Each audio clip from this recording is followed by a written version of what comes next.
On cherche souvent la recette du bonheur. Mais ce qui est souvent le plus facile à trouver, c'est la recette du malheur. C'est ce que je vais vous proposer aujourd'hui. Bienvenue dans Ose être toi, un podcast pour se lâcher la grappe et sortir de la quête d'idéal du développement personnel. Si vous aussi, vous voulez juste être vous et arrêter de vous battre avec vous-même, bienvenue. Je suis Pierre Devos, psycho-énergéticien et explorateur de la vie, et je vous accompagne ici et ailleurs pour réapprendre à vous aimer et aimer la vie. Et oui, parfois, le meilleur moyen d'obtenir quelque chose, c'est d'éviter d'obtenir l'inverse.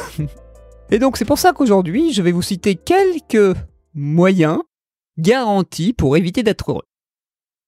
Et oui, ça paraît contre-intuitif, mais souvent, c'est plus facile pour nous de ne pas faire quelque chose que de faire quelque chose. Surtout que la première chose qui peut empêcher d'être heureux, c'est de chercher à l'être.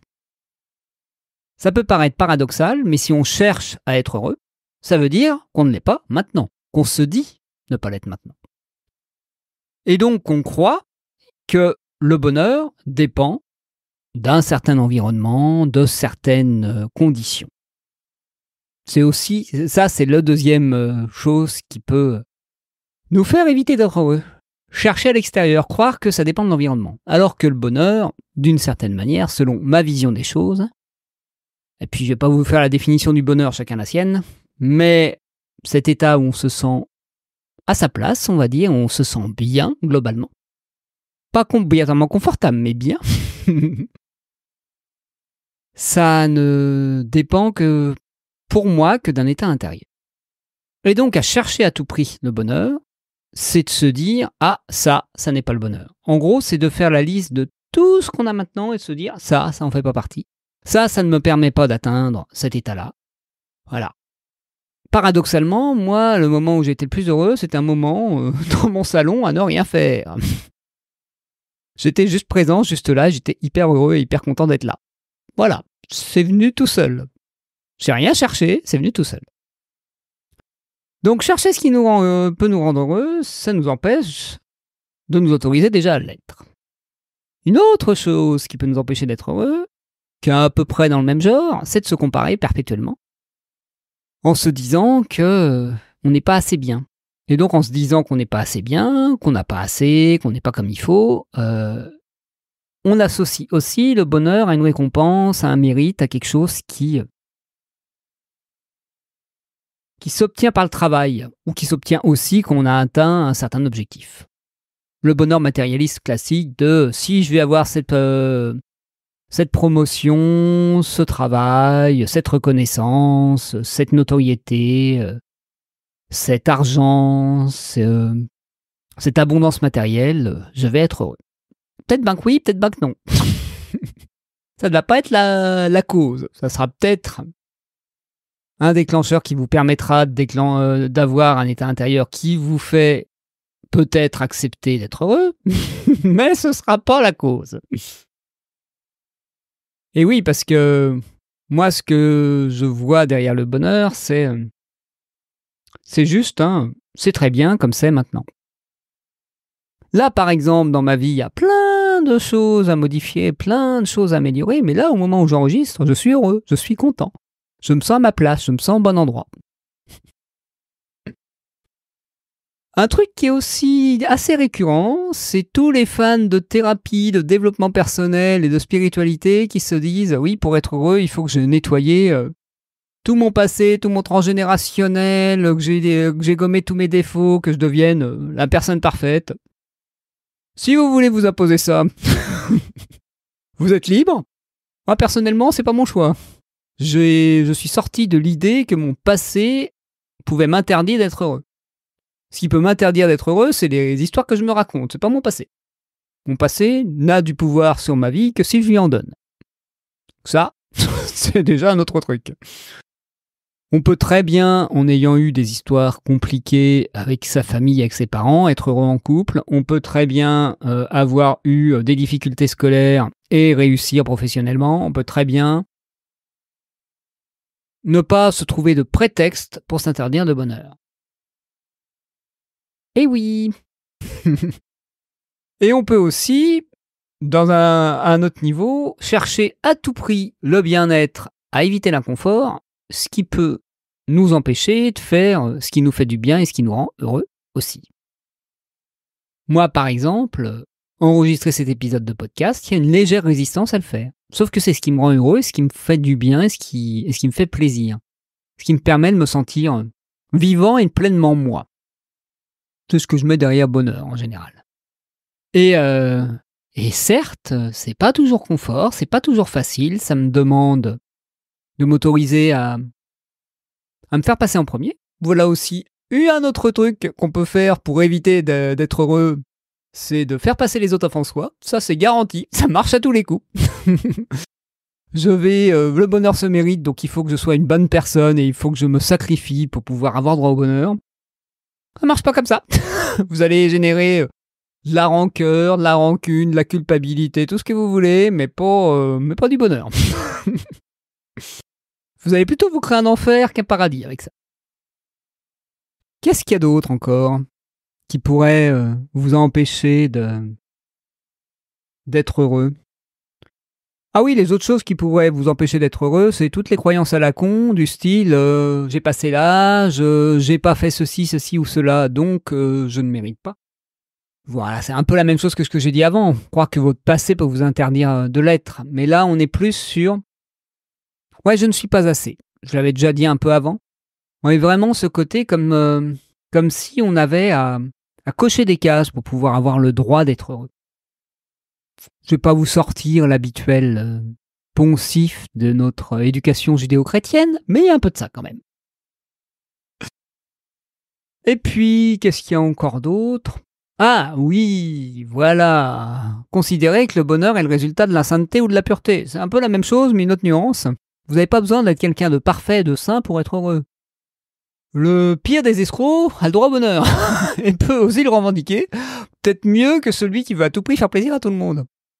Donc il n'y a pas une histoire de morale derrière le bonheur. Il y a juste est-ce que vous vous sentez bien à l'endroit où vous êtes. Ce que je mets, moi, derrière épanouissement personnel ou individuel, plutôt que bonheur, parce que bonheur, il est assez... C'est un terme assez galvaudé et qui fait croire que tout est rose et tout est confortable. On peut être heureux tout en étant triste. On peut être heureux tout en étant en plein deuil. On peut être heureux tout en étant dans une difficulté particulière.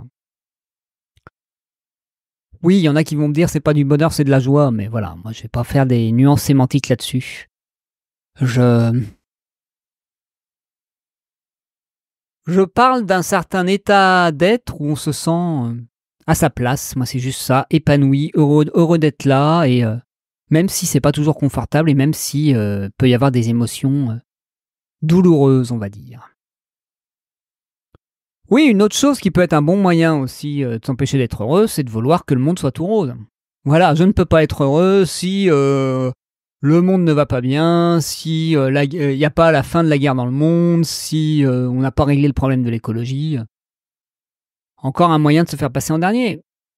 Votre bonheur va retirer rien à personne. C'est pas parce que vous êtes heureux que vous allez retirer quelque chose à quelqu'un. Votre bonheur ou votre état de bien-être va vous permettre de... Bien-être au sens de vous sentir à votre place, pas bien-être au sens d'absence d'inconfort, je précise.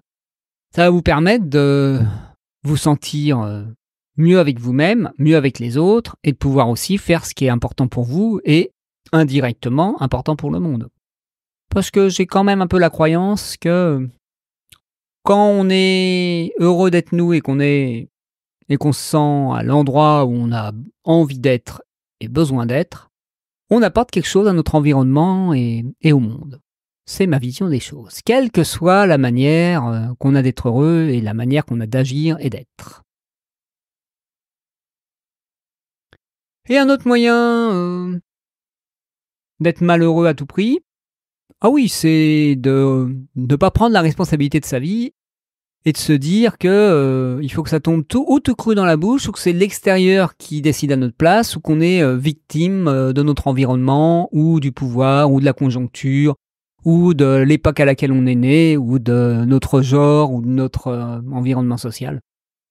Si vous vous racontez que vous ne pouvez pas être heureux pour telle ou telle condition sur laquelle vous n'avez pas la maîtrise, c'est clair que vous allez vous créer un sacré enfer.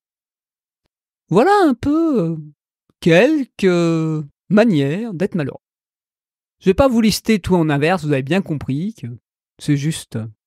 Dès que vous voyez ça et que vous voyez que vous êtes en train de vous savonner la planche en vous disant ah oui, je ne peux pas être heureux parce que ceci, parce que cela, essayez de voir si vous voulez y croire, si vous n'êtes pas prêt à lâcher cette vision des choses et si vous ne pouvez pas juste être heureux d'être vous maintenant, sans pour autant être complaisant avec vous et sans pour autant vous dire je n'ai pas envie de faire évoluer quelque chose dans ma vie ou changer certains comportements ou certaines choses extérieures ou intérieures. On peut être heureux tout en étant en chantier. Oui, je répète, on peut être heureux tout en étant en chantier. On n'a pas besoin d'être... que tout soit réglé, qu'il n'y ait plus de problème pour être heureux. Il y a aussi ça. Il y a aussi notre addiction au problème qui peut nous empêcher d'être heureux. Considérer que le bonheur, c'est l'absence de problème. Non, pas du tout. Le bonheur, c'est juste être OK avec le fait qu'il y a des problèmes et que le fait qu'ils ne soient pas réglés pour l'instant.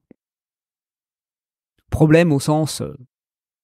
choses qu'on considère pas adaptées pour notre vie. Mais pour moi, c'est pas des problèmes, c'est juste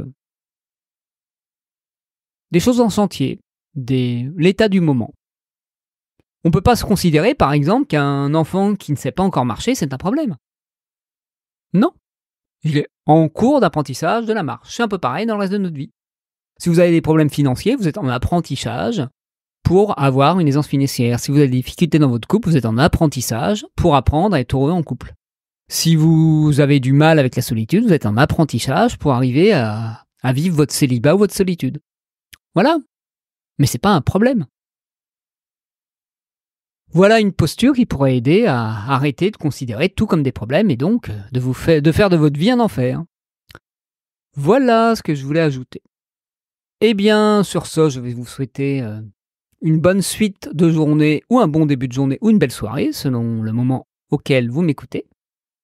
Et je vous dis à très bientôt pour un nouvel épisode. Bien sûr, vous pouvez toujours me contacter à pierre@osetretoi.fr ou sur mes réseaux sociaux, présents dans la description de ce podcast.